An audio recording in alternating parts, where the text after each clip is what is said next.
ಏನು ರಾಜ್ಯದಲ್ಲಿ ಎಸ್ಐಆರ್ ಪ್ರಕ್ರಿಯೆ ಪ್ರಾರಂಭವಾಗಿದೆ. ಇದರ ಬಗ್ಗೆ ತೀವ್ರ ಗ್ರಾಸವಾಗಿ ಚರ್ಚೆಗಳಾಗ್ತಾ ಇದಾವೆ. ಸೊ ಅದ್ರ ಬಗ್ಗೆ ಏನು ಹೇಳ್ತೀರಿ?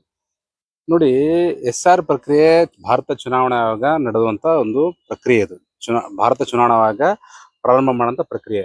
ಈ ಪ್ರಕ್ರಿಯೆಯನ್ನ ಇವತ್ತು SR ಪ್ರಕ್ರಿಯೆಯನ್ನ ಇವತ್ತು ಕರ್ನಾಟಕ ಸರ್ಕಾರ, ರಾಜ್ಯ ಸರ್ಕಾರ, ರಾಜ್ಯದ ಅಧಿಕಾರಿಗಳು ಅವ್ರನ್ನ ಸಾಥ್ ಕೊಡೋದ್ರ ಮೂಲಕ ಪ್ರತಿಯೊಂದು ಬೂತಿಗೆ BLOಗಳನ್ನ ಅಪಾಯಿಂಟ್ ಮಾಡಿ ಪ್ರತಿಯೊಂದು BLOಗಳ ಲಿಸ್ಟ್ ಕೊಡೋದ್ರ ಮೂಲಕ ಒಂದೊಂದು ಲಿಸ್ಟ್ ಅಲ್ಲಿ ಒಂದೊಂದು ಬೂತಿಗೆ 1000, 1200, 1300, 1400 ಮತದಾರ ಇರುವಂತ ಪಟ್ಟಿಯನ್ನ ಕೊಡೋದ್ರ ಮೂಲಕ ಆ BLOಗಳು ಪ್ರತಿಯೊಂದು ಮನೆಗೆ ಹೋಗಿ ಭೇಟಿ ಕೊಟ್ಟು ಆ ಒಂದು SR ಪ್ರಕ್ರಿಯೆಯನ್ನ ಪಾರದರ್ಶಕವಾಗಿ ಮಾಡ್ತಾ ಇದ್ದಾರೆ.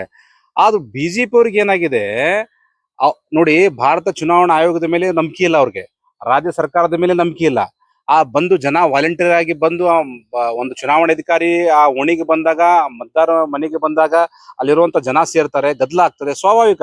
ಯಾವುದೇ ಓಣಿಯಲ್ಲಿ ಹೋದಾಗ ಒಂದು ಚುನಾವಣಾ ಅಧಿಕಾರಿ ಬಂದಾಗ ಪಕ್ಕದ ಮನೆಯಲ್ಲೂ ಬರ್ತಾರೆ, ಮುಂದಿನ ಮನೆಯವರು ಬರ್ತಾರೆ, ಬಂದು ಮಾತನಾಡೋದು ಸಹಜ.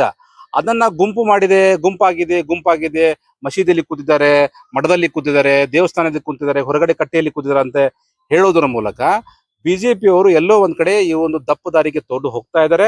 ಈ ಪ್ರಕ್ರಿಯೆ ಇವತ್ತು ಪಾರದರ್ಶಕವಾಗಿ ನಡೀತಾ ಇದೆ, ಅವ್ರಿಗೆ ನೋಡ್ಲಿಕ್ಕೆ ಆಗ್ತಾ ಇಲ್ಲ.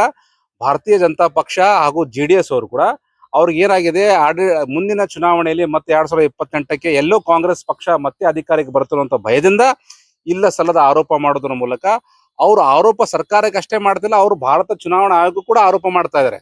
SR ಪ್ರಕ್ರಿಯೆ ಮಾಡಿದ್ದು ಕಾಂಗ್ರೆಸ್ ಸರ್ಕಾರ ಅಲ್ಲ, ಕರ್ನಾಟಕ ಸರ್ಕಾರ ಅಲ್ಲ, ಅದು ಮಾಡಿದ್ದು ಕೇಂದ್ರದಿಂದ ಬಂದಂತ ಭಾರತ ಚುನಾವಣಾ ಆಯೋಗದ SR ಪ್ರಕ್ರಿಯೆಯನ್ನ ಇವತ್ತು ರಾಜ್ಯ ಸರ್ಕಾರ ಸಾಥ್ ನೋಡ್ತಾ ಇದೆ.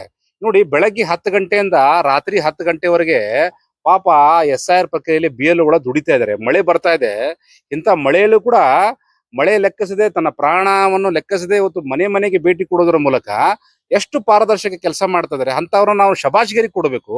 ಅದನ್ನ ಬಿಟ್ಟು BJP ಅವರು ಎಲ್ಲೇ ಅವರು ಪ್ರಕ್ರಿಯೆ ಮಾಡ್ತಾ ಇದ್ರೆ, ಒಂದು ಫಾರ್ಮ್ ತುಂಬುದಾಗಿರ್ಬೋದು, ವ್ಯವಸ್ಥಿತವಾಗಿ ಆ ಜನರಿಗೆ ಹೇಗೆ ಸಂಪರ್ಕ ಮಾಡ್ತಾರೆ, ಅಲ್ಲಿ ಗುಂಪುಗಾರಿಕೆ ಹೋಗಿ ವಿಡಿಯೋ ಚಿತ್ರೀಕರಣ ಮಾಡಿ BJP ಅವರು ಇಲ್ಲ ಸಲ್ಲದ ಆರೋಪ ಮಾಡಿ, ದಬ್ಬಾಳಿಕೆ ಮಾಡಿ, ಹೆದರಿಸಿ ಬೆದರಿಸಿ ಮಾಡ್ತಾ ಇರೋದು ಇದು ನಿಜಕ್ಕೂ ಖಂಡನೀಯ. BJP ಅವ್ರಿಗೆ ಅಷ್ಟು ಹೆದರಿಕೆ ಇದೆ, ಏನಾಗಿದೆ, ಹತಾಶರಾಗಿದ್ದಾರೆ. ಎಲ್ಲಿ ಮತ್ತೆ ಚುನಾವಣೆಯಲ್ಲಿ ನಾವು ಗೆಲ್ತೀವೋ ಬಿಡ್ತೀವೋ ಅಂತ ಹತಾಶದ ಮನೋಭಾವದಿಂದ ಅಶೋಕ್ ಆಗಿರ್ಬೋದು, ಪ್ರಹ್ಲಾದ್ ಜೋಶಿ ಅವರಾಗಿರ್ಬೋದು, ಕುಮಾರಸ್ವಾಮಿ ಅವರು ಆಗಿರ್ಬೋದು, ಇಲ್ಲ ಸಲ್ಲದ ಆರೋಪ ಮಾಡೋದ್ರ ಮೂಲಕ ಸಮಾಜದಲ್ಲಿ ಅಶಾಂತಿ ಉಂಟು ಮಾಡಿದ್ದಾರೆ. BLOಗಳು ಪಾರದರ್ಶಕವಾಗಿ ಕೆಲಸ ಮಾಡ್ತಾ ಇದ್ದಾರೆ. ರಾಜ್ಯ ಸರ್ಕಾರ ಕೂಡ ಬಹಳ ಪಾರದರ್ಶಕ ಆಗಿ, ಟ್ರಾನ್ಸ್ಪರೆಂಟ್ ಆಗಿ ಕೆಲಸ ಮಾಡ್ತಾ ಇದೆ.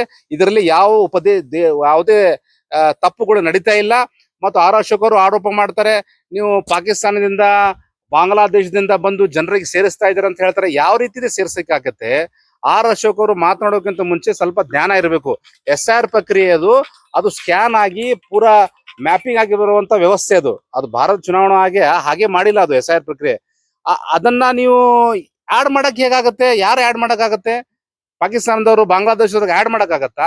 ಇದ್ದವ್ರನ್ನ ಸರಿಯಾಗಿ ಹುಡುಕಿ ಅವ್ರನ್ನ ಪ್ರಕ್ರಿಯೆಯಲ್ಲಿ ಪ್ರಾರಂಭ ಮಾಡ್ಲಿಕ್ಕೆ ಎಷ್ಟು ತ್ರಾಸ ಆಗ್ತಾ ಇದೆ BLOಗಳಿಗೆ, ಅವ್ರ ಕಷ್ಟ ಅವ್ರಿಗೆ ಗೊತ್ತು. ಅವ್ರು ತಮ್ಮ ಹೆಂಡತಿ, ಮಕ್ಕಳು, ಕುಟುಂಬವನ್ನ ಬಿಟ್ಟು ಪಾಪ BLOಗಳು, ಅವರು ಮನುಷ್ಯರೇ ಪಾಪ, ಅವ್ರು ಪ್ರತಿಯೊಂದು ದಿನ ಇವತ್ತು ಓಣಿಯಲ್ಲಿ ಮಳೆ ಲೆಕ್ಕಿಸದೆ ಅವ್ರು ಹೋಗ್ತಾ ಇದಾರೆ.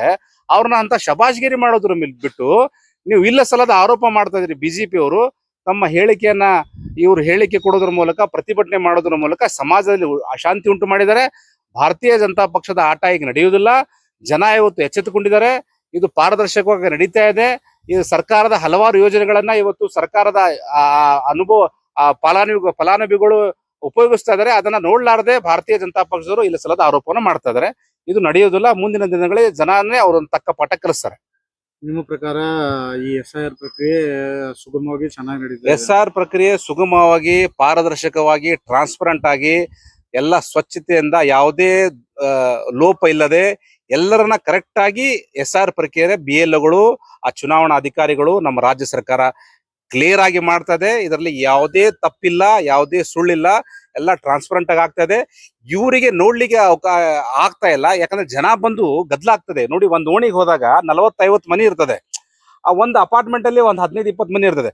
ಆ ಹೆಣ್ಮಗಳು BLO, ಒಂದು ಎಕ್ಸಾಂಪಲ್ ಆಗಿ ಹೆಣ್ಮಗಳು ಇರ್ತಾರೆ, ಅವ್ರಿಗೆ ಅಸ್ತಮಾ ಪ್ರಾಬ್ಲಮ್ ಇದೆ, ಕೆಲವೊಬ್ಬರಿಗೆ ಹಾರ್ಟ್ ಪ್ರಾಬ್ಲಮ್ ಇದೆ, ಕೆಲವೊಬ್ರು BP ಶುಗರ್ ಇದೆ. ಆ ಹೆಣ್ಮಗಳು ಮೆಟ್ಲು ಹತ್ತಿ ಅಲ್ಲಿ ಮನೆಗೆ ಹೋಗೋದಕ್ಕಿಂತ ಆ ಮನೆಯನ್ನು ಮೇಲಿನ ಮನೆಯವರು ಬಂದು ನಾವೇ ತೆಳಗಡೆ ಬರ್ತೀವಮ್ಮ, ನಾನೇ ಬಂದು ಫಾರ್ಮ್ ಕೊಡ್ತೇನೆ, ಏನ್ ತಪ್ಪದು? ಮನೆಗೆ ಹೋಗಿ 4ನೇ ಮಹಡಿಗೆ ಹೋಗಿ ಹತ್ತಿ ಕೊಡ್ಬೇಕಂತ ಏನಿದೆ? ಅದು ಬಂದ್ ಕೆಳಗಡೆ ಬಂದು ಕೊಡ್ತಾ ಇದಾರೆ. ಅದನ್ನ ಸುಳ್ಳಿದೆ, ಅದನ್ನ ಕಳ್ತನ ಮಾಡ್ತಾ ಇದಾರ. ಕಳ್ತನ ಮಾಡ್ದಂಗ್ ಮಾತಾಡ್ತಾರಲ್ಲ ಬಿಜೆಪಿ ಅವರು. ಯಾಲ್ ಕಳ್ತನ ಆಗಿದೆ ಅದನ್ನ ನೀವು ತಂದು ಹೊರಗಡೆ ಹಾಕಿ. ಕಳ್ಳರನ್ನ ಬಿಟ್ಟಿದಿರಿ, ಒಳ್ಳೆ ಕೆಲಸನೂ ಮಾಡುದಿಲ್ಲ ಬಿಜೆಪಿ ಅವರು, ಒಳ್ಳೆ ಕೆಲಸ ಮಾಡಕ್ಕೂ ಕೊಡುದಿಲ್ಲ. ಇಂತ ಪಕ್ಷ ಬಿಜೆಪಿ ಪಕ್ಷ ಆಗಿದೆ. ಒಳ್ಳೆ ಕೆಲಸಕ್ಕಾದ್ರೂ ಮಾಡಕ್ ಕೊಡಿ. ಪಾರದರ್ಶಕವಾಗಿ BLOಗಳು ಕೆಲಸ ಮಾಡ್ತಾ ಇದಾರೆ, ಅವ್ರನ್ನ ಒಳ್ಳೆ ಕೆಲಸ ಮಾಡಕ್ ಕೊಡಿ ಅಂತ ನಾನು ಆಗ್ರಹ ಮಾಡ್ತೇನೆ.